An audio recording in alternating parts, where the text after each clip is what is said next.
For some reason, people wanted the fern, so the fern's here. There's the fern. Let's start the video. Return to play. It's all happening. Yeah, we got a fair bit of news today. Obviously, the NHL agreed to a 56-game roster schedule, which is great. Looks like it will start January 13th, and training camp starting 2 weeks from tomorrow, or at least that's when it's looking like it will begin. So that is super exciting for everyone involved. We finally got there. Sorry, it took me a bit to make the video. I was playing cricket yesterday, and that's an all-day affair on Saturday, so making videos on the Saturday is not really happening for me. So we got a few other dates. December 24th for the non-playoff teams, just because their training camp's starting a little bit early by the looks of it. That's their opt-out date for the players of the non-playoff teams from last year. Any team that made it into the postseason in any way, shape or form, their players have till December the 27th to get this all up and running. So if they wish to opt out, they have till then. Opt-out's also working a little bit differently. Before it was just like, yeah, no worries, not a problem at all. Now it is slightly different in the sense that teams can, it looks like they're going to get no money if they do opt out, so fair enough. And teams will have the option to add on another year to their contract. So it's really just kicking the can down the road, which is pretty fair for both parties, I think. Like, you know, a player shouldn't get screwed over from job security because of health issues, and the team shouldn't be left out if it's a young player on an RFA or something like that, and it's a sweet deal. They shouldn't really be able to, you know, just not play for, say, an ELC year and then come back later. Not that anyone would really do that, but obviously, you know, those are the times that it's pretty handy to have like a $900,000 contract on your books. So again, players can opt out, but a little bit of a penalty and a price to it.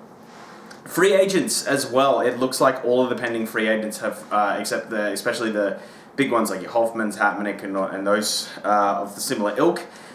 Talks have really ramped up recently with them, obviously with training camp being so close, so expect to see in the next few days a lot of them going bang, bang, bang, bang, and also the trades. So I think this next week's going to be quite busy.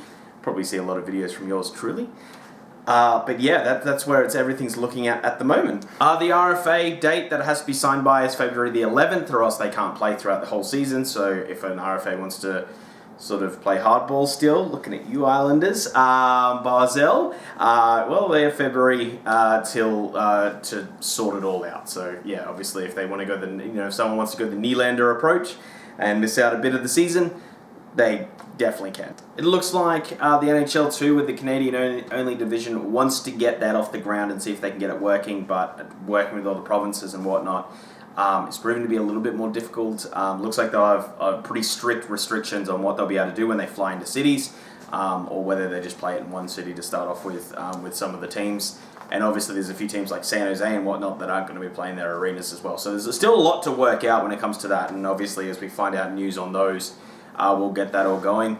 Playoffs is going to be divisional. It's pretty much going to work the exact same. Best 4 teams get in of each division, and they play like a tournament within their division, and then that will then be the semi-finals. So the winners of the division. So that's pretty crazy in the way that, like, yeah, it's pretty crazy, like having a playoffs within the division, in the sense that, like, yeah, you could be first and then not really get through. So, yeah, like it's going to be pretty nuts. I know it's a similar situation usually within a league, but you've got the wild card that sometimes jumbles it up, and also you're playing other people in the league. You're literally just playing these teams.